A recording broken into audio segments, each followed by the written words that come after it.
اس کائنات میں سب سے افضل شخص کون ہے؟ سب سے اچھی ڈیوٹی کون سی ہے؟ سب سے سونی نوکری کون سی ہے؟ کہتے ہیں کہ فلاں نوکری بہت اچھی ہے، فلاں کاروبار بہت اچھا ہے، فلاں جگہ پیسہ بہت ہے، فلاں شعبے میں عزت بڑی ہے. لیکن آؤ حضور سے پوچھتے ہیں سب سے افضل کون ہے، سب سے اشرف کون ہے؟ تو میرے حضور نے فرمایا خیرکم من تعلم القرآن وعلمہ، تم میں سب سے افضل وہ ہے جو قرآن سیکھتا ہے اور اوروں کو سکھاتا ہے. سب سے اشرف، سب سے اچھی نوکری، سب سے اچھا کام، سب سے بہتر وظیفہ اس کا ہے جو قرآن خود بھی سیکھتا ہے اور اوروں کو بھی سکھاتا ہے. تو اس کتاب سے جڑ جاؤ، اس کتاب سے وابستگی اختیار کرو. جس رات کے دامن میں قرآن نازل ہو وہ رات تو افضل ہو، وہ رات تو 1000 مہینے سے اشرف ہو. اللہ اکبر. تو پھر مجھے بتاؤ کہ جو قرآن کو اپنی روح میں بسا لے، جو اپنے اعمال کو قرآن کی تعلیمات کے تابع کر دے، جو اپنے دنوں کو قرآن کے اجالوں میں گزارے، اپنی راتوں کو قرآن کی تلاوت میں بسر کرے، دن کی تنہائی میں اور رات کے اجالوں میں قرآن پڑھے، بتاؤ وہ کتنا اشرف ہوگا. اس لیے میرے اور آپ کے آقا و مولا نے فرمایا راتوں کی تنہائیوں میں اٹھ اٹھ کے قرآن پڑھا کرو اور قرآن پڑھتے ہوئے رویا کرو، اور اگر رونا نہ آئے تو رونے کی کوشش کیا کرو. کوشش کیا کرو، رقت پیدا ہو جائے تمہیں قرآن کی تلاوت کرتے کرتے. حضرت داتا گنج بخش علی حجویری علیہ رحمہ سے ایک مرید نے کہا حضرت اگر رونے کی کوشش کریں پھر بھی رونا نہ آئے، فرمایا پھر اپنے مقدر پہ رویا کرو. تم اتنے سنگ دل ہو گئے ہو کہ تمہاری آنکھیں آنسوں کا خراج نہیں دیتی ہیں. تو اس کتاب کے ساتھ جڑ جاؤ، تعلق کو مضبوط کر لو، اور اس کتاب سے وابستگی تمہیں دنیا آخرت کی بہتری کی ضمانت فراہم کرے گی.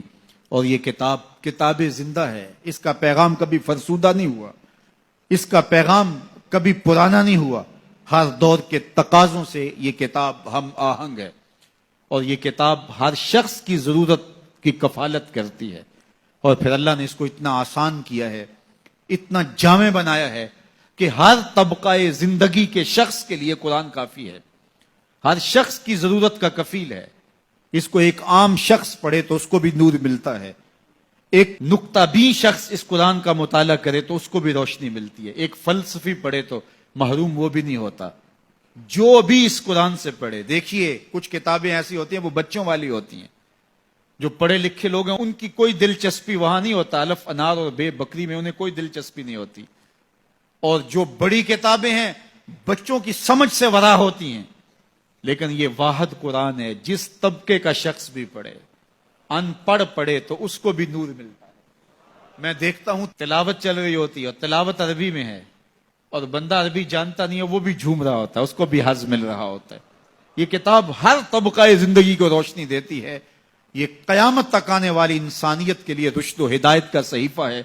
اس کتاب سے جڑ جانے سے بلندیاں نصیب ہوتی ہیں. جس رات کو یہ کتاب اترے وہ رات تو لیلۃ القدر کہلائے. اور جو شخص اس کتاب سے وابستہ ہو جائے اور اس کتاب کو اپنی روحوں میں سمو لے، وہ ذی قدر کیوں نہیں ہوگا، وہ عزت کا مالک کیوں نہیں ہوگا، وہ شانوں اور عظمتوں کا مالک کیوں نہیں ہوگا. تو آئیے میں اور آپ اس رات کی ان خوبصورت پہنائیوں کے اندر اور ان حسین لمحوں کے اندر کتاب اللہ کے ساتھ جڑنے کا عزم کر کے اللہ کے حضور دعا کے لیے ہاتھ پھیلائیں کہ اے اللہ ہمیں اس کتاب کے ساتھ جوڑ دے. یہ کتاب زندگی بخش ہے، اللہ پوری امت کو اس کتاب کے ساتھ جوڑ دے. اقبال کہتے ہیں فاش می گوئم آنکھ در دل مزمرست، این کتابیں نیز چیزیں دیگرست. جو میرے اندر چیز چھپی ہوئی ہے اس کو کھل کے اگر بتاؤں، یہ کتاب نہیں، یہ کوئی اور ہی شے ہے.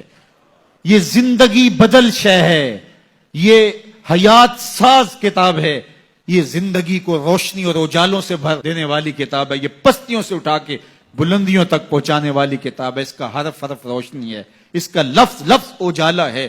یہ زندگی کو زندگی کا حقیقی نور دینے والی کتاب ہے. اس سے جڑنے والے کبھی محروم نہیں ہوتے، سرخرو اور سربلند ہوتے ہیں. اللہ ہمیں اس کتاب رحمت سے جڑنے کی اور جڑے رہنے کی توفیق عطا فرما، اور اس امت کو اس کتاب کے ساتھ وابستگی اللہ نصیب کرے.